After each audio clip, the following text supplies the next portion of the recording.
Bonjour. Bien. Alors, nous allons voir la deuxième méthode pour gérer les cotes et les objets dans une mise en page, dans une présentation. Une méthode plus compliquée, certes, plus difficile à aborder, mais qui pourra répondre à certains problèmes que vous pourriez rencontrer dans une mise en page. Et cela vous permettra ainsi de résoudre quelques situations plus difficiles qu'avec ma première méthode, qui est, il est vrai, simpliste, mais qui a au moins l'avantage de ne pas prendre le chou. Alors, je vous expose les préalables. D'abord, j'ai créé, à l'aide de la commande calque, j'ai créé deux calques, cote 1/2 et cote 1/5. Dans le modèle, j'ai créé deux cotes, une, la rouge que j'ai affectée au calque cote 1/5, et la cote en bleu que j'ai affectée au calque 1/2. 1/5 et 1/2. Nous retournons dans notre présentation. Comment se fait-il que ici je ne vois que la cote attribuée au calque 1/5? Eh bien, quand vous cliquez dans votre fenêtre pour l'ouvrir et passer les mains, je dirais, à travers la fenêtre, à partir de là, si vous allez dans votre commande calque, vous pouvez très bien demander à ce que dans la fenêtre active, le calque cote 1/2 ne se voit pas. Du coup, on voit le calque cote 1/5. Voilà pourquoi ici je vois la cote rouge, mais je ne vois pas la cote bleue. Alors que, je vous le rappelle, elle existe bien dans le modèle. Ici, je ne vois ni l'un ni l'autre. Pourquoi?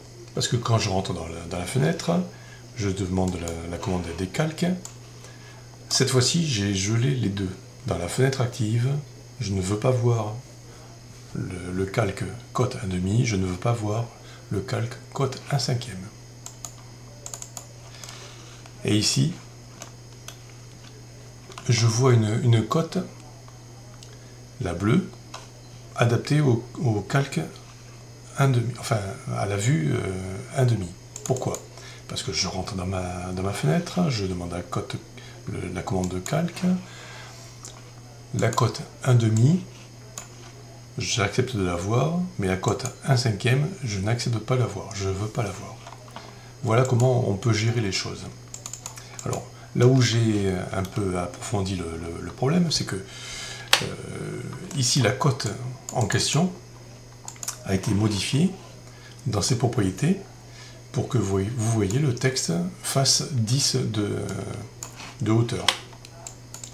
Grosso modo, 10, on n'est pas loin là, vous voyez, de la taille, on pourrait même le réduire, on pourrait le mettre, allez, on va dire, pourquoi pas, on va dire 5, on va diminuer par 2, non ça fait trop quand même.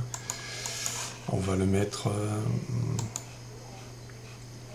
le texte, on va le mettre à 8.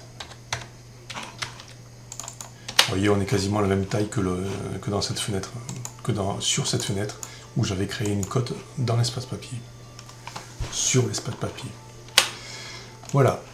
Donc, retenez le principe, c'est que dans votre modèle peuvent coexister des objets que vous affectez à des calques différents,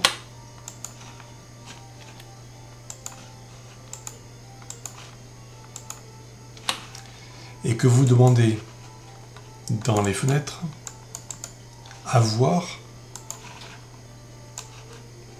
ou à ne pas voir dans la fenêtre active.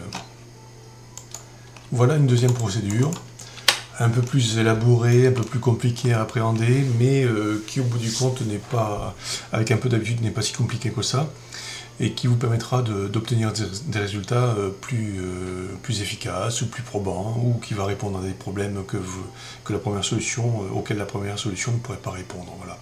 Donc, par habitude, alors la première méthode, c'est ma méthode à moi. Cette deuxième méthode, c'est la méthode de mon collègue. Et c'est vrai que j'ai fini par l'adopter parce qu'il y a des situations où j'ai pas pu m'en sortir, si ce n'est que d'adopter sa méthode. Alors c'est pour ça que je vous donne ces deux méthodes.